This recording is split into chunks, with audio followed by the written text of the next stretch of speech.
Hello बच्चों, let's read the question. The question says four charges equal to minus q are placed at four corners of a square.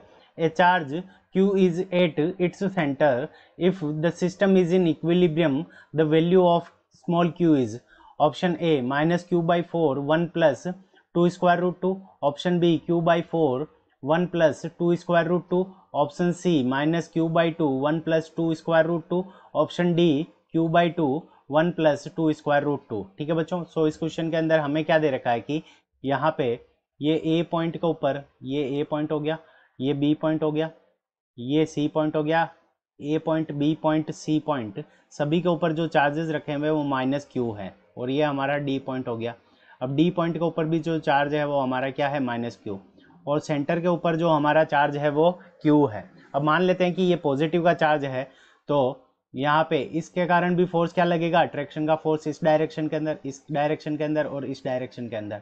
सो यहाँ पे ये हमारे क्या हो गए, चारों फोर्सेस हो गए। ठीक है बच्चों, अब देखो, अब हमें क्या दे रखा है कि सिस्टम इक्विलिब्रियम में के अंदर है। ठीक है बच्चों, सो सबसे पहले की कंसेप्ट, और की कंसेप्ट के अंदर हमारा क्या हो जाएगा कि सबसे पहले हमारा जो की कंसेप्ट के अंदर जो फोर्स लगेगा वो फोर्स का फॉर्मूला लगेगा। तो एफ इज इक्वल्स टू, तो एफ इज इक्वल्स टू हमारा क्या हो जाएगा, के Q1 Q2 के Q1 Q2 divided by are square. ठीक है बच्चों, तो ये हमारा फोर्स का इक्वल हो गया।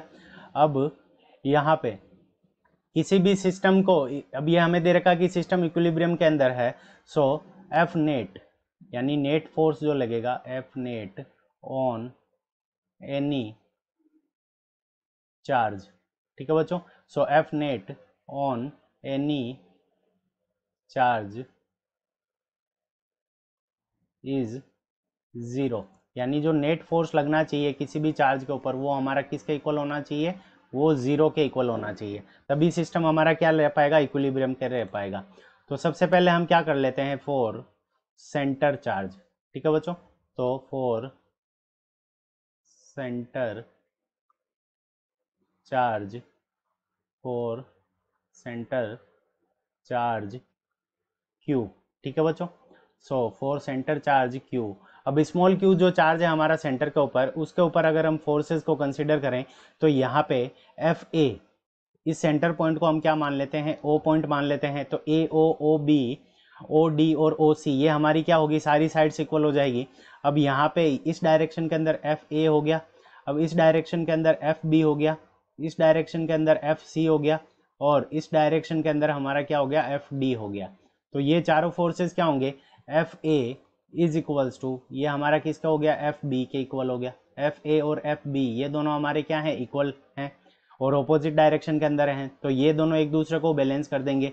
एफ सी और एफ डी ये दोनों फोर्सेस क्या हैं, हमारे इक्वल हैं और ऑपोजिट डायरेक्शन के अंदर हैं, तो ये दोनों भी क्या कर देंगे, एक दूसरे को बैलेंस कर देंगे।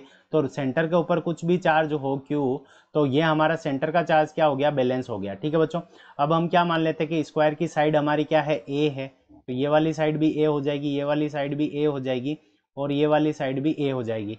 तो डायगोनल बी डी की वैल्यू हमारे पास में कितनी आ जाएगी, डायगोनल बी डी, सो बी डी की वैल्यू हमारे पास में कितनी आ जाएगी, डायगोनल स्क्वायर रूट टू ए के इक्वल होता है हमारा डायगोनल।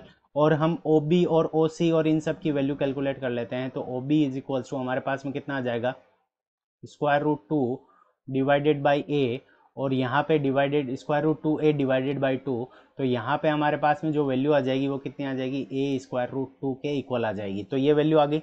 अब हम क्या करेंगे कि इस, ये ए पॉइंट हो गया, ये बी पॉइंट हो गया, ये सी पॉइंट हो गया, और ये डी पॉइंट हो गया। ठीक है बच्चों, तो क्या करेंगे कि जो डी पॉइंट के बी पॉइंट के ऊपर जो चार्ज पड़ा हुआ है इसके लिए हम इक्विलिब्रियम कंसिडर करेंगे। तो एफ नेट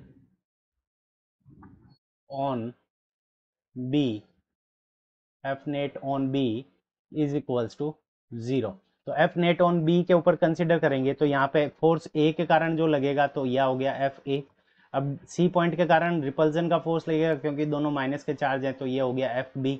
अब यहाँ से डी पॉइंट के कारण जो चार्ज लगेगा तो वो हमारा क्या हो जाएगा, ये हमारा हो गया एफ डी। ठीक है बच्चों, और यहाँ से इन दोनों का एफ ए और एफ बी का जो रिजल्टेंट आएगा तो यहाँ पे यहाँ हम लिख देते हैं एफ, सॉरी यहाँ पे सी पॉइंट आएगा। सो ये हमारा जो चार्ज हो गया ये हो गया एफ सी, यहाँ पे सी पॉइंट के सी के कारण बी के ऊपर जो फोर्स आएगा, सो इसको लिख देंगे एफ सी।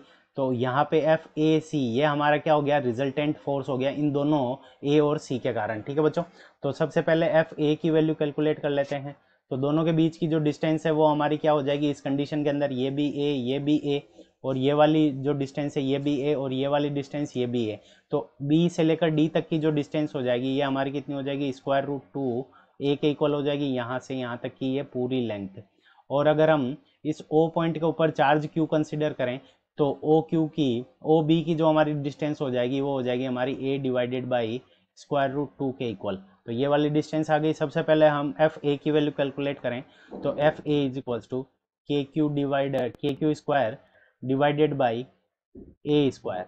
और इसी तरह से एफ सी की वैल्यू अगर हम कैलकुलेट करें तो F C is equals to हमारे पास में क्या हो जाएगा, K Q square divided by A square.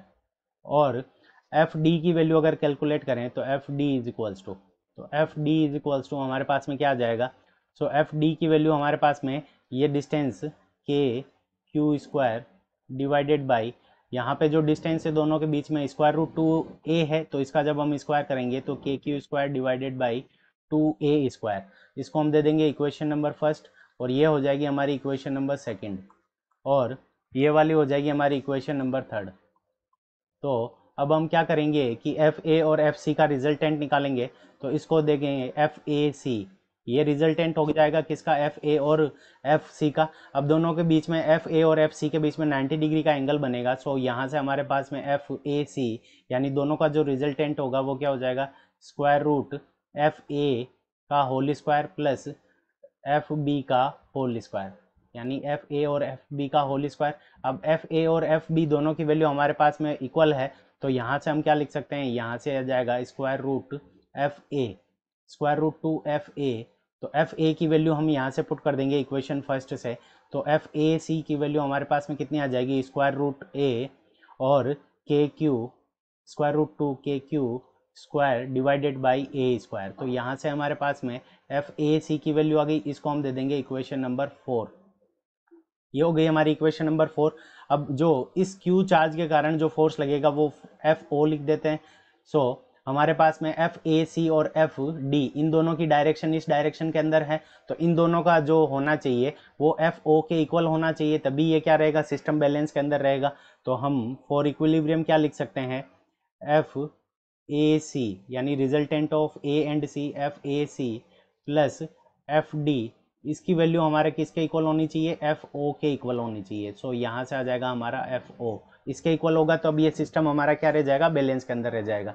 तो इक्वेशन 3 से और इक्वेशन 4 से हम दोनों वैल्यू पुट कर देंगे। एफ ए सी की वैल्यू हमारे पास में कितनी है, square root two K Q square divided by A square, square root two K Q square divided by A square plus F D की वैल्यू हमारे पास में क्या आ जाएगी, K Q square divided by two A square is equals to F O की value. तो यहाँ से हमारे पास में के, फिर पहला चार्ज क्यू, फिर दूसरा माइनस क्यू डिवाइडेड बाई, तो यहाँ से हमारे पास में माइनस का साइन आ जाएगा, डिवाइडेड बाई।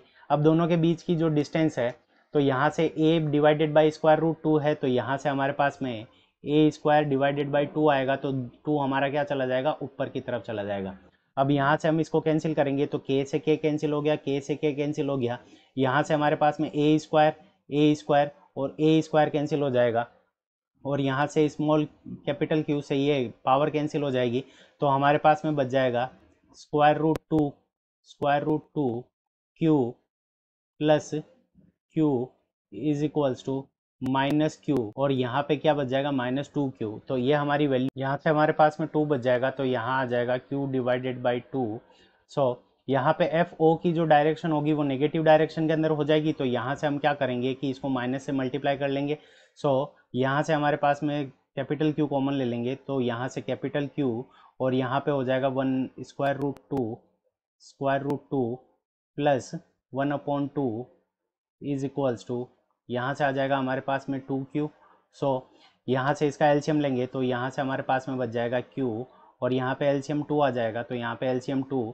सो यहाँ पे बच जाएगा स्क्वायर रूट टू प्लस 1 और यहाँ से हमारे पास में ये किसके इक्वल है, 2q के इक्वल है, सो 2q। सो यहाँ से हमारे पास में जो स्मॉल q की वैल्यू आ जाएगी वो कितनी आ जाएगी, q/4। यहाँ से ये 2 और ये 2 यहाँ से इसमें नीचे की तरफ जाएगा तो q/4, और यहाँ पे क्या बच जाएगा, 1 + 2√2।